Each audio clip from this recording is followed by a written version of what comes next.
danzaré y me gozaré delante de mi Rey. Como hizo María con el tamboril, lo aplaudiré y cantaré.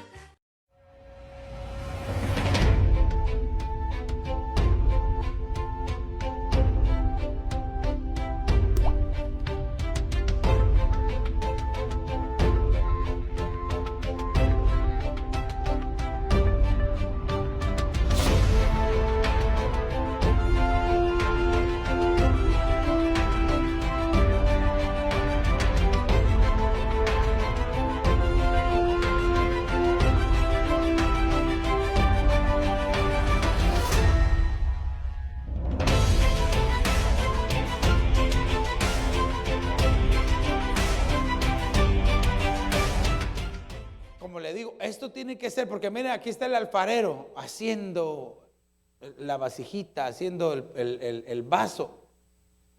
Pero solamente en la mente del alfarero sabe para qué lo va a usar. De hecho, usted sabe que cuando el alfarero se le echaba a perder el vaso, ¿verdad? Y se rajaba, o cuando lo sacaba del horno, estaba quebrado o rajado. Algunas veces lo volvían a regresar, ¿verdad? Y lo volvían a hacer polvo y lo convertían. Otras veces lo arrojaban y lo tiraban a un campo que se llamaba el campo del alfarero. ¿Y qué era lo que había ahí en el campo del alfarero? En el campo del alfarero habían vasijas de todos tamaños, de todos colores, de todos usos, pero rotas y quebradas, olvidadas en el campo del alfarero. Mire, qué figura más preciosa, porque esta es figura de que usted y yo, aunque éramos vasos, no servíamos. Aunque no me diga amén, ¿verdad? Por lo menos el diablo, que al Señor lo reprenda, nos tenía así. Éramos vasos pero quebrados. Pero cuando el Señor Jesucristo vino aquí y muere en la cruz, usted sabe que el traidor, ¿verdad?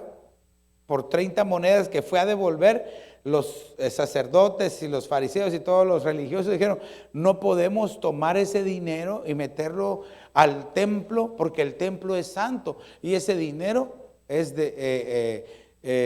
hay una muerte, una traición de un inocente. Hasta ellos lo decían. Entonces, ¿qué vamos a hacer? Compremos el campo del alfarero. Entonces la sangre de Cristo que fue derramada en figura cae sobre el campo del alfarero y el Señor empieza a restaurar las vasijas que somos usted y somos yo. Ahora entonces podemos empezar a ser usados para honra y gloria del Señor. Antes no, pero ahora en Cristo usted y yo podemos ser usados para traerle honra al Señor. Entonces no deje que el enemigo le diga: oh, es que tú no funcionas, tú no sirves, tú. No. Usted y yo tengamos la seguridad de que fuimos creados para honra y gloria del Señor Jesús. Denle una ofrenda de palmas a Él, porque Él es bueno. Amén. Aleluya. Entonces quiero que veamos algunos, no sé si me va a dar tiempo de todos, pero quiero que veamos algunos diferentes tipos de vasos. Por ejemplo, mire, hay vasos y obviamente los vasos, las vasijas sirven no solamente para contener, sino para retener, ya sea agua, vino, aceite, un líquido, ¿verdad? Pero hay vasos con poca agua. Fíjese cómo dice la escritura. Primera de Reyes, capítulo 17 y verso número 10. Dice: él se levantó y fue a Sarepta. Cuando llegó a la entrada de la ciudad, allí estaba una viuda recogiendo leña. Y la llamó y le dijo: te ruego que me consigas un poco de agua en un vaso para que yo beba. Bueno, usted sabe que el que llegó ahí fue el profeta Elías. Pero fíjese que esta mujer, en primer lugar, viuda. En segundo lugar, pobre. En tercer lugar, repobre, ¿verdad? Porque estaba solamente recogiendo la leña, tenía a su hijito y estaba a punto de dejarse morir, dice la misma escritura, ¿verdad? Ahora, ¿qué era lo que estaba pasando alrededor? ¿Se recuerda? Había hambre. ¿Qué más? ¿Qué más había? Sequía. Había una sequía. No había llovido durante 3 años, ¿verdad? El profeta había orado y Dios lo escuchó y cerró las fuentes del cielo y no llovía. Ahora bien, le dice el profeta, tráeme un poco de agua en un vaso. Solo con el micrófono, porque si no, ahí está aprovechando que tiene ahí el micrófono. El mismo profeta le dice que consigas. Sí. No le dijo, dame. Claro, también es cierto. A buscar. Claro, ahí le estaba diciendo, bueno, ve a ver qué haces. Pudiera ser que ella tenía quizás en su casa un poco, no sabemos, pero lo que me llama a mí la atención es de que alrededor había hambre, había escasez, había sequía, no había agua, pero el profeta le dijo, ve y trae un poco de agua en un vaso. ¿Sabe que algunas veces nosotros, Dios nos prueba con lo poco? Dios nos prueba a ver si somos capaces de hacer lo poco, porque a veces nosotros creemos, es que yo soy el super cristiano, y nos hacemos así, ¡tarán! Y nos vamos volando el super cristiano, pero ni en lo poco a veces somos fieles. Necesitamos saber si en lo poco. Entonces, note aquí que la unción profética que llegó a esa casa, porque dice la misma Biblia que no fue enviada a ninguna otra, sino directamente con ella. ¿Por qué? No sé, veámoslo como figura de la iglesia, que aunque esté en medio de tribulación, aunque esté en medio de sequía, aunque esté en medio de dificultades, siempre va a llegar el Señor a socorrerla. O sea que cuando el Señor a usted le pida algo, óigame bien lo que le estoy diciendo, cuando a usted el Señor se le acerque y le pida algo, no diga, ¿y para qué lo quiere? No, sepa que el Señor le pide porque le quiere bendecir, porque le quiere dar más. Ok, entonces dice aquí, te ruego que me consigas un poco de agua en un vaso para que yo beba. Ok, ya le dije el entorno. Ahora quiero examinar estas palabras que marqué en colores para que usted y yo podamos entender algo más todavía. Sarepta significa refinamiento, significa purificar. Ay, mire, con razón estaban así en ese lugar, ¿verdad? A veces necesitamos ser refinados. Así, pastor, levantando el dedo así cuando tomamos el café. No, sino que para ser refinados nos tienen que meter en el horno. Nos tienen que meter en el horno para purificar. Mire, aquí dice refinamiento, purificar, fundir. Ay. Y por eso es de que a veces el cristiano no pasa la prueba y se queda encerrado, atascado en un mismo lugar porque no pasa la prueba de Sarepta. No pasa la prueba de Sarepta. Y como es una mujer, es figura de la iglesia, ¿verdad? Entonces hay hijos de Dios que se quedan atascados en Sarepta. Entendámoslo espiritualmente, ¿verdad? ¿Por qué? Porque no quieren purificarse, no quieren refinarse, no se dejan fundir. Es que el horno no es cosa fácil, iglesia. Si yo le preguntara, ¿cuántos de aquí creen que es fácil la purificación? No es fácil. No es fácil, porque en primer lugar tiene uno que morir a uno mismo, a sus pensamientos, a sus sentimientos, a sus emociones, a su voluntad, entregarlo todo. Por eso es de que nuestro mayor y mejor y máximo ejemplo es el Señor Jesús, que Él en todo momento le entregó la voluntad, su voluntad al Padre y nos dio ejemplo. Entonces, no se preocupe si de repente hay algún tipo de refinamiento, no se preocupe, porque la unción de Dios va a llegar a su vida y por alguna razón está pasando. Ok, mire. Ahora, ¿qué significa dame un poco? Un poco. Yo le puse aquí, quiere decir de que no estaba vacío. No, ese vaso, aunque tiene poco, pero no está vacío. Dígale a su hermano, aunque tienes poco, no estás vacío. El problema es cuando usted y yo estamos vacíos de la presencia de Dios, vacíos del Señor, vacíos de la palabra. Entonces, ahí sí hay un problema, porque entonces, mira, aquí pudiera decir yo, hay un poco de problema, porque si no está lleno, puede llenarse con cualquier cosa, pero vacío igual. Aquí por lo menos había un poco, todavía se puede rescatar. Entonces tenemos que examinar nuestra vida. ¿No será que hay un poco nada más en nosotros? ¿Acaso no dice la escritura en Apocalipsis? Dice, tú dice, prepárate y haz que cobren vida las cosas que están a punto de perderse en ti.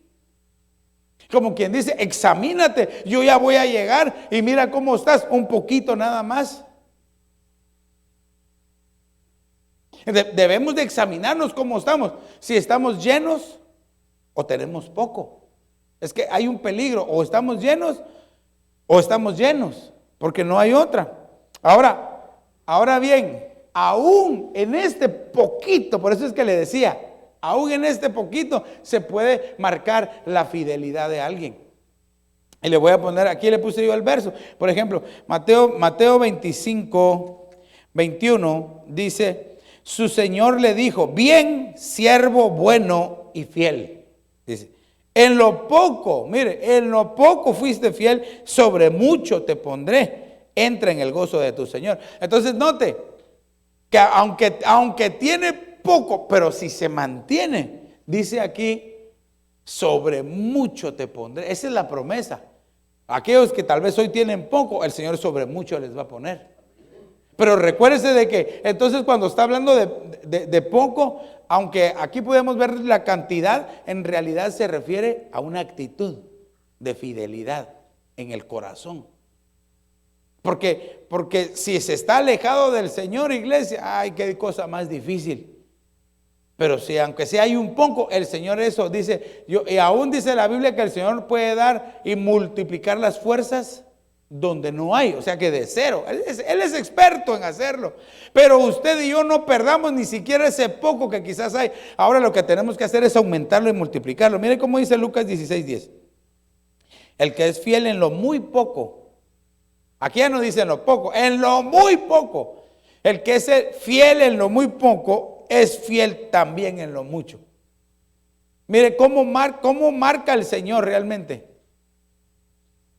Porque entonces quiere decir, iglesia, que hay algunos que tienen mucho, pero que no son fieles. Yo quiero ser fiel al Señor. Mire, yo quiero tener mucho y ser fiel. Aunque solo 3 amenes así se despertaron ahorita, ¿verdad? O usted quiere ser fiel y en lo poco. Bueno, en lo poco que quizás tenemos ahora, pero si nosotros nos lo proponemos, el Señor nos puede dar mucho. Ay, pastor, ¿de a cómo estamos hablando? No, hombre, yo estoy hablando de la presencia del Señor, del perdón del Señor, del amor de Dios. Claro, si el Señor nos quiere bendecir y enriquecer, también que venga de parte de Dios. Pero tenemos que examinar, porque a veces la riqueza no viene de parte de Dios. La Biblia dice que a Abraham se le apareció el rey o Melquisedec y el rey de Sodoma. Los dos se le aparecieron al mismo tiempo. Solo que uno, ¿verdad? El rey de Sodoma le dijo, dame las almas y te doy todo el dinero. Y el rey Melquisedec, que es figura de Cristo Jesús, llevaba pan y vino, ¿verdad? Él no le pidió nada, él dijo, no, yo aquí está, yo te doy. Y como él le dio el diezmo de todo, dice. Porque no quiero que se diga que el diablo, que el Señor lo reprenda, enriqueció a Abraham. Él en lo poco fue fiel y el Señor lo bendijo sobremanera. Ok, mire, bueno, alguien dirá, ¿cómo así en lo poco? Si llevaban un botín, llevaban un montón de personas. No, habían solo 2. No habían más opciones, solo una, o era otra. La que entre comillas se veía mejor era el que le estaba ofreciendo, ¿verdad? Mira, aquí te doy esto, te doy riquezas, te doy lo otro. Sí, por eso la misma tentación padeció el Señor Jesús, pero eso lo vamos a ver quizás más adelante. Lucas 19:17 dice, y él le dijo, bien hecho, buen siervo, puesto que has sido fiel en lo muy poco, ten autoridad, ten exousia, le dijo. Entonces, se necesita solamente un poco para recibir autoridad. Claro, después eso el Señor lo va multiplicando en nosotros. Pero mire qué interesante. Entonces aquí vemos, en lo poco quiere decir de que el Señor nos va a poner sobre mucho. El que aprende a ser fiel en lo poco va a poder ser fiel en lo mucho. Esa es una promesa. También. Y después dice, nos van a dar autoridad. Entonces sí vale la pena ser fiel. Dígale a su hermano, sí vale la pena ser fiel, sí vale la pena consagrarme, sí vale la pena buscar de Dios, sí vale la pena congregarme, sí vale la pena seguir buscando al Señor, aunque quizás en el mundo se estén viendo saber cuántas cosas feas, pero cuando usted y yo aprendemos a ser fieles al Señor, hay una tremenda recompensa, y es que vamos a ver al Señor. Amén. Entonces mire, aquí en este verso que leíamos, vaso se dice keli en el hebreo. Y esto significa, es algo preparado, significa un arma, una joya, un zurrón. ¿Ustedes se recuerdan qué es un zurrón? ¿Sí se recuerdan qué es un zurrón? Es una bolsa que usaba el pastor. Los pastores tenían los zurrones, entonces el pastor que andaba con las ovejitas tenía el zurrón y ahí guardaba él sus cosas. Entonces es interesante porque entonces quiere decir que aunque había poquita agua en este vaso, que es figura de fidelidad, estaba preparado. Era como un arma. Mire cómo se veía, como una joya. Mire, y esto me gusta porque estaba preparado entonces para poder bendecir a los demás. Ahora imagínense si tuviera mucho. Sí, por eso el Señor no se vale de grandes cantidades, ni de grandes ejércitos. Cuando el ejército de Gedeón de 32,000 hombres, él dijo, vamos a ir a conquistar. No, no vayas, porque si no vas a decir que con tus propias fuerzas lo hiciste. A lo mejor que se vayan los miedosos, que se vayan los cobardes. Se bajó el ejército. Los recién casados, yo acabo de comprar una casa, se fueron también para que la vaya a decir. Cuando de repente, ¿cuántos quedaron? 300. ¿Y cuánto es el porcentaje entonces? De 32,000 a 300. Si es de 30,000, el 10% son 3,000. Pero son 300. Y como eran 32,000, es menos del 1%. Entonces, el Señor lo que nos está diciendo a nosotros es, yo no necesito... para poder vencer, yo no necesito de ejércitos. Ustedes lo único que necesitan es que yo esté con ustedes. Si yo estoy con ustedes, van a derrotar a cualquier tipo de enemigo. Por eso es de que, mire, cuando iban a la batalla, ¿quién subía primero? Oh, qué interesante, ¿verdad? Judá primero y la batalla se ganará. Por eso es de que cuando iban a ir a la batalla, el primero que iba era Judá. Iba adelante. Quiere decir de que la tribu de Judá era de los guerreros más expertos en la batalla.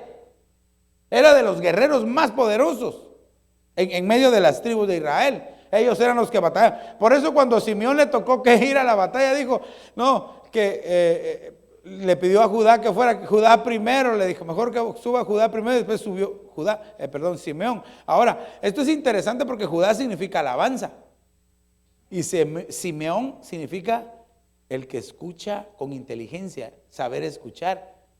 Entonces es bien, mire, aquí quiere decir de que si la alabanza se mantiene, si la alabanza está en santidad, se gana la batalla. Ahora, por eso es de que el enemigo quiere atacar primero a Judá. Le pregunto, hay un pasaje que dice en la Biblia en referencia a las tribus de Israel, que dice, que creo que está en el libro del profeta Ageo, dice, bueno, ya pecaron las tribus de Israel, por lo menos que Judá no peque. Ahí los extremistas que me ayuden, están en el libro, en el profeta, o está en el profeta Ageo o es el profeta Oseas, uno de los dos. Ahí usted, ahí hace por lo menos ya le resumí de los 66 libros a 2, ¿verdad? Entonces dice, por lo menos que no peque Judá. Pero eran 12 tribus y está diciendo, bueno, no me importa que pequen las otras 11, pero una que no peque. ¿Cómo así? ¿Por qué la importancia? O sea que debería de ser al contrario, ¿verdad? Bueno, que peque aunque sea Judá y no todos. Pero está diciendo, aunque pequen todos, pero que no peque Judá. ¿Dónde está? Oseas capítulo 4, verso 15. ¿Cómo dice? Léelo ahí con el micrófono, léelo. ¿Cómo dice Oseas capítulo 4 y verso 15? Pero no encontré la versión que era. Dice, si tú Israel te prostituyes, que al menos Judá no peque. Dice, Vaya. sigue adorando a otros dioses, por lo menos que Judá no siga este mal ejemplo. Dice. Vaya, mire, pero debería de ser al contrario, o sea que está diciendo Israel, está diciendo a todas las demás tribus, y está diciendo que aunque sea tú que no lo hagas, aunque lo hagan los demás, debería ser al contrario, aunque solo uno no lo haga, pero que aunque uno lo haga, pero que no todos. Entonces aquí hay un secreto que tenemos que poner atención. Hay una tremenda importancia en la tribu de Judá. Primero, porque eran guerreros poderosos. Segundo, porque eran de la alabanza. Entonces, si lo traducimos, si lo traemos a nuestro tiempo, por eso es de que el enemigo quiere destruir a Judá. Yo le pregunto, ¿por qué razón decían así? Bueno, aunque sea Judá que no peque. ¿Por qué? Ayúdeme, piense un poquito, ¿por qué? ¿Y por qué iba primero? Sí, no, pero ahí le estamos viendo el sentido espiritual, pero el sentido literal, ¿cuál era? ¿Cuál era, iglesia? Es porque eran guerreros. A esos, miren, se le ponía cualquier ejército y los de Judá, miren, los hacían pedazos. Entonces estaba diciendo así para que entonces estuvieran protegidos. Entonces, yo le estoy hablando aquí espiritualmente. Cuando Judá está caminando en rectitud, estamos protegidos por Dios, porque ellos son los guerreros. Pastor, entonces quiere decir de que sí, y si hay uno que está en pecado, bueno, el Señor ya se encargará de ese uno, pero debemos de caminar en santidad. Ahora, qué bueno, pastor, que yo no soy de la tribu de Judá. No, porque ahora nosotros ¿usted no alaba al Señor? ¿Usted lo adora? ¿Al Señor le canta al Señor? Entonces usted es de la tribu de Judá también. Entonces debemos de mantenernos en santidad. Dígale a su hermano, camina en santidad. Camina en santidad porque te vas a convertir en un guerrero poderoso y vas a derrotar a tus enemigos. Mire, aquí la palabra agua que le pidió el profeta es Maim y significa manantial. Pero esto es interesante porque un manantial es el lugar de donde nace el agua. Entonces le estaba diciendo el profeta, mire, déjeme que se lo interprete. Ve y tráeme agua de la fuente. Le dijo el profeta a la mujer, y la mujer se habría dicho, pero si está todo seco, ve y trae agua de la fuente. Entonces la mujer ha de haber ido a la fuente y cuando vio aquello que estaba seco, aunque sea un chorrito, cayó y le llevó un poco de agua. Por eso dice la escritura en Primera de Crónicas 20:20, ayúdenme los esgrimistas, dice, creed a los profetas y seréis prosperados. Primera de Crónicas 20:20 o Segunda de Crónicas 20:20. Usted ahí ahorita, el esgrimista bíblico lo va a encontrar. Entonces, Segunda de Crónicas, ok, vaya, leámoslo, pues Segunda de Crónicas 20:20. Leámoslo ahí para que no quedemos así burlados ahí en la palabra. ¿Cómo dice? A ver. Bueno, así dice, ¿verdad? En Segunda de Crónicas 20:20 dice, creed a vuestros profetas y seréis prosperados. Segunda de Crónicas 20:20, ¿verdad? Entonces, ¿qué era lo que le estaba diciendo la mujer? A la mujer el profeta. Créeme, que dentro de poco va a correr el agua.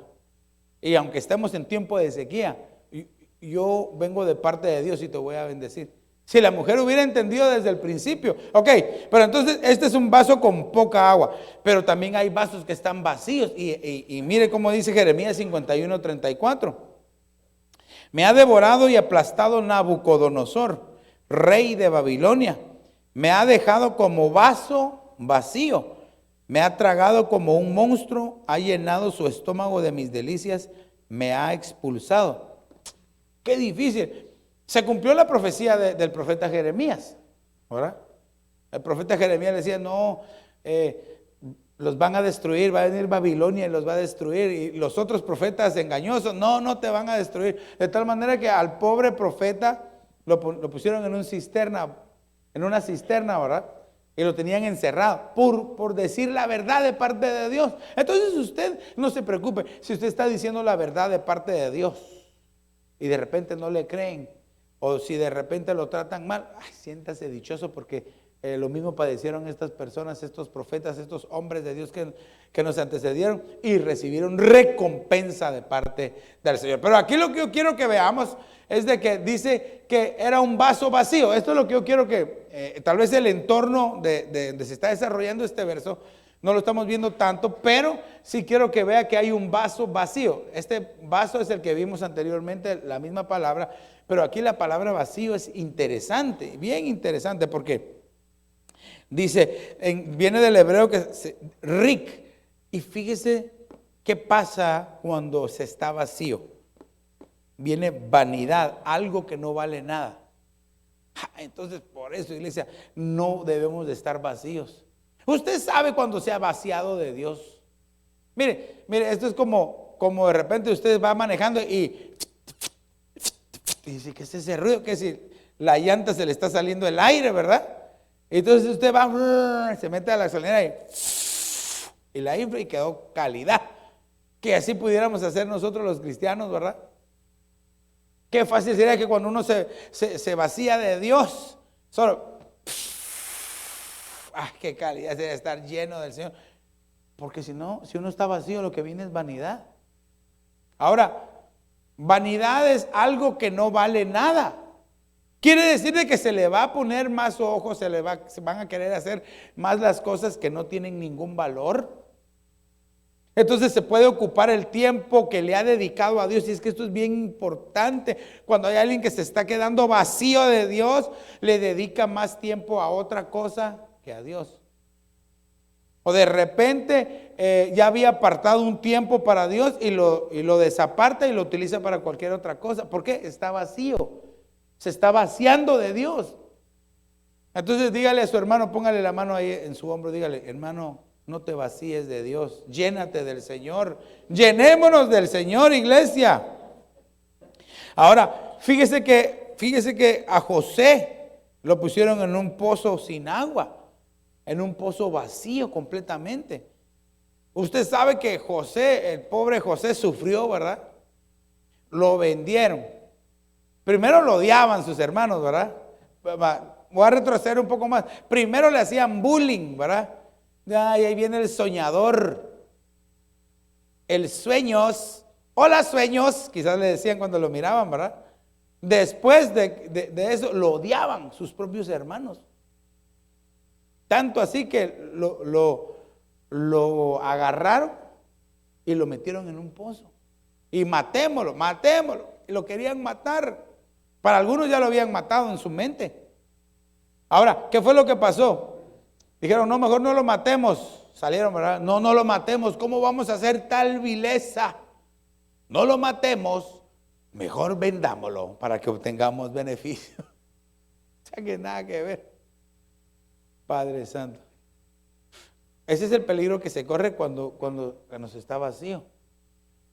Caer en manos de personas. Yo no lo digo porque José estuviera vacío, pero la circunstancia lo llevó a un pozo vacío. Él todavía no entendía su propósito, para qué Dios lo había llamado. Ahora, fíjese que en Génesis 37, 24, que es el verso que está ahí, dice, y lo tomaron y lo echaron en el pozo, y el pozo estaba vacío, no había agua en él. Se miraba como un pozo, aquellos bonitos, ¿verdad? Es como que alguien va en el desierto y encuentra un pozo. Ahí cuando mete la cosa para sacar agua, pura tierra, pura arena, nada más. Las apariencias a veces engañan. A veces parecemos cristianos de verdad. A veces parecemos cristianos llenos del Espíritu Santo, cristianos ungidos, pero estamos vacíos. Quizás en algún momento estuvo lleno alguien, pero ahora ya no, pero parece lleno. Iglesia. Por eso es de que nosotros constantemente tenemos que estar suplicándole al Señor que llene nuestra vida. Hechos 4:31 dice, después que oraron, el lugar donde estaban reunidos tembló, y todos, dice, fueron llenos del Espíritu Santo y hablaban la palabra de Dios con valor. Entonces note que cuando hay vacíez puede entrar vanidad, pero cuando se está lleno trae valor. ¿Por qué le digo esto? Porque vanidad es algo que no vale nada, pero aquí cuando estuvieron llenos fueron llenos de valor. Aquí, aparte de que valor es no tener temor, pero también significa que vale algo ahora. ¿Por qué? Porque está lleno del Espíritu Santo de Dios. Por eso, iglesia, usted y yo busquemos la llenura del Espíritu Santo. Mire, me voy a atrever a decirle algo que nunca he dicho, pero se lo voy a decir hoy. Y es de que la llenura del Espíritu Santo no va a ser para siempre. La llenura del Espíritu Santo es útil ahora, pero cuando empiece la tribulación y la gran tribulación, ya no. Ya no. Ni cuando estemos allá en el cielo, ya no lo vamos a necesitar, porque ya vamos a estar con Él. O sea que ahora, pero ¿cómo podemos ser transformados? ¿Cómo podemos ser cambiados si no somos llenos del Espíritu Santo? ¿Acaso no dice la Escritura que la llenura, que el Espíritu Santo se nos ha dejado como arras, como la promesa? ¿Y promesa de qué? ¿De qué va a ser una promesa? Que le ponen a una mujer un anillo y le estoy diciendo, esta es la promesa. ¿De qué sería, iglesia? Del casamiento, pues claro, de las bodas. Por eso es de que usted no debe pasar por alto el ser lleno del Espíritu Santo. Por eso es de que no debemos de ser a veces quizás tan inocentes de creer que no se necesita el Espíritu Santo. Claro que se necesita el Espíritu Santo. Sin el Espíritu de Dios ahora no podemos. No digamos si no estamos llenos. Por eso busquemos la llenura del Espíritu de Dios en nuestra vida constantemente todos los días. Amén. Mire, 1 Samuel 20:18 dice, David dejó el asiento vacío. Aquí 1 Samuel dice, entonces Jonathan le dijo, mañana es luna nueva y serás echado de menos porque tu asiento estará vacío. Si usted se recuerda, aquí es cuando David huye de la presencia de Saúl porque ya lo andaba persiguiendo para matarlo, por lo menos ya lo había pensado. ¿Y qué si de repente no llega David, ¿verdad? Porque todavía, aunque ya había sido ungido, todavía no era rey? Y de repente no está en la mesa, porque comía con el rey. ¿Y dónde está? Y hasta que preguntaron, ay, Saúl se enojó. Yo ya sabía, y empieza a hacer, hasta regaña a Jonatán, ¿verdad? Y entonces quedó el lugar vacío. Recuérdese, yo le estoy poniendo nada más la idea, el concepto, porque quiero que veamos qué pasa. En ese momento que quedó vacío el lugar, Saúl se llenó de odio y quería perseguir a David para matarlo. Mire, por eso no debemos dejar el lugar vacío. Espiritualmente, Hebreos 10:25, ¿verdad? Dice, no dejen de congregarse como muchos tienen por costumbre. Tanto más, dice, sino exhortándonos unos a otros y mucho más al ver que aquel día se acerca. Por eso, iglesia, cuando usted deja su silla vacía, uy, eso es peligroso. Ay, pastor, qué exagerado. Si yo no vengo a un culto, pero por favor entiéndame, yo no soy legalista. Pero si usted deja, hasta había un dicho popular, el que deja la silla, pierde su vía, dice, ¿verdad? O el que se va a la vía, pierde su silla. Como quien dice, si no está en el lugar que le toca, si no está en el lugar que le responde, a otro lo van a bendecir. Y yo quiero que a mí me bendiga a Dios. Entonces, si usted y yo queremos que Dios nos bendiga constantemente en la casa del Señor, ¿qué es lo que tenemos que hacer? Ocupar nuestra cita. Siempre hay una sillita ahí, hay un nombre en la silla. Espiritualmente dice, ahí está su nombre escrito, ahí está, el Señor siempre lo espera para que usted venga a la casa de Dios. Ahora, ¿quién va a ser bendecido? ¿Quién va a resultar en una persona nueva, en un cristiano mejor? El que viene, el que asiste, ¿verdad? Aunque no me diga amén. Entonces, el resumen aquí es, entonces, se debe buscar el ser lleno de Dios. Lleno de Dios, lleno de Dios. Voy a decirle esta más, todavía tengo ahí tiempo suficiente, pero vamos a ministrar la cena. Entonces, mire 2 Corintios capítulo 4 y verso número 7. Mire pero tenemos este tesoro en vasos de barro, para que la extraordinaria grandeza del poder sea de Dios y no de nosotros. Como quien dice, si fuera un vaso de oro, todos dijeran, con razón, si es un vaso de oro, ¿cómo no va a estar, o cómo no va a ser usado, cómo no va a tener ese tesoro? No, vasos de barro, dice. En vasos de barro va a descender la gloria de Dios. No estoy diciendo que en los vasos de oro no. Pero aquí dice, para que la extraordinaria grandeza del poder sea de Dios y no de nosotros. Porque a veces, ni modo, cualquiera diría, bueno, viene Superman que ni existe, solo en las películas, ¿verdad? Pero viene y atrapa, no, y él sí se porta bien, ni modo, porque Superman, él siempre va a poder. No. Si aquí nosotros también podemos. Aunque no me diga amén, usted también puede consagrarse a Dios, usted también puede buscar del Señor, usted también puede alejarse del pecado sin tener superpoderes, sino que solamente rindiendo su voluntad al Señor Jesucristo, dejando que el Espíritu Santo lo llene. De esa manera, usted y yo, aunque por fuera seamos vasos de barro, el poder de Dios se va a mover en nuestra vida. ¿Cuántos quieren ese poder de Dios? Entonces no importa que seamos vasitos de barro, pero si caminamos en fidelidad, que ese es el secreto, caminar en fidelidad. Usted imagínese al Señor Jesús, hijita, y quisiera que me ayudaras. Usted imagínese a Dios.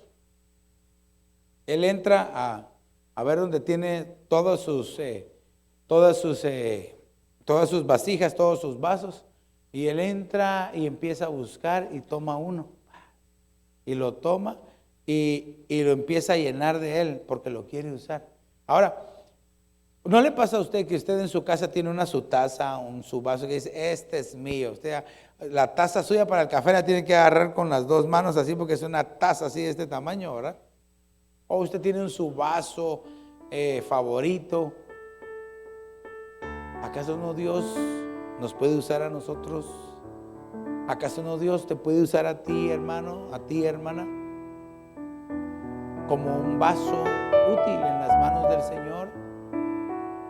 Pero tal vez alguien pensará, pero un vaso de barro, ¿quién me va a usar?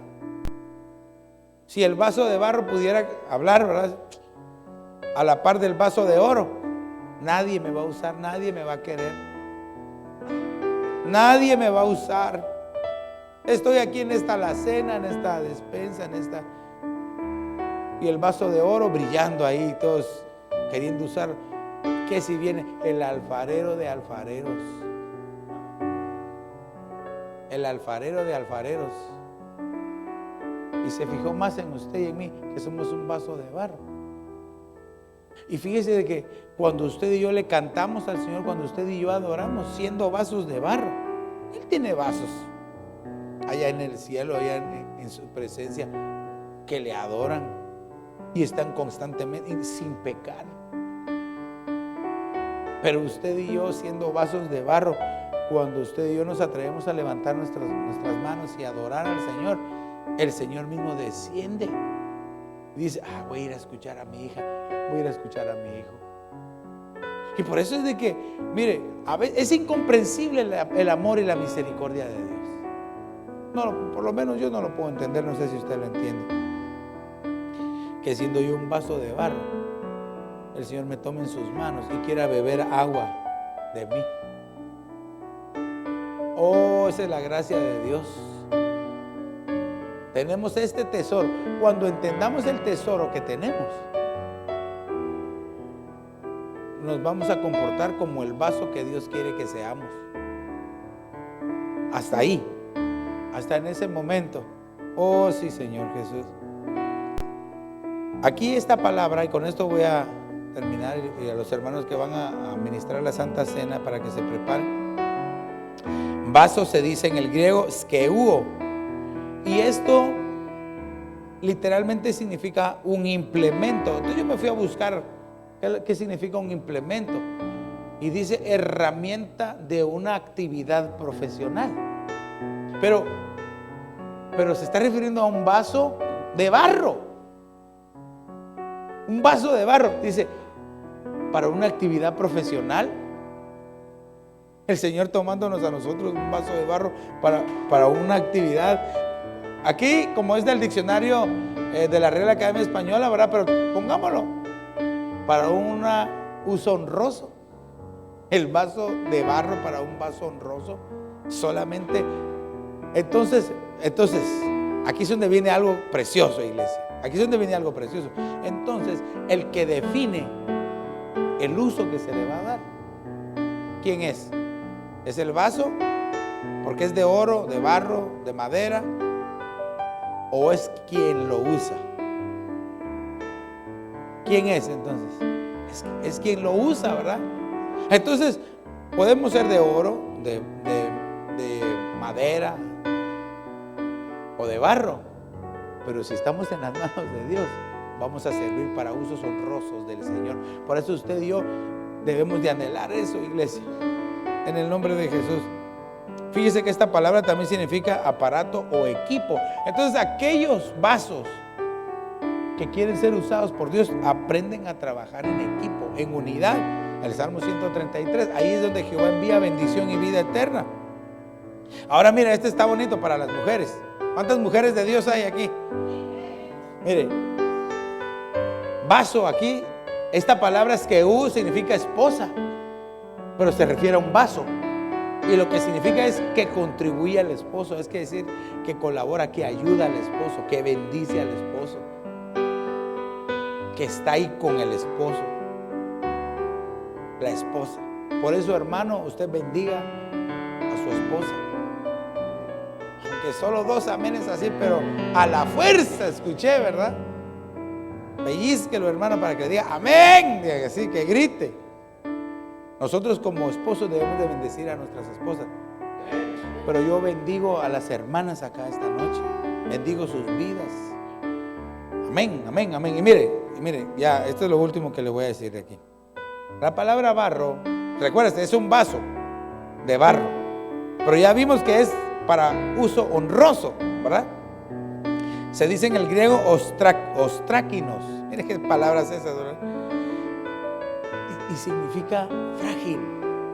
Pero mire, me gustó. Yo le puse aquí frágil, figura de ser sensible en la presencia de Dios.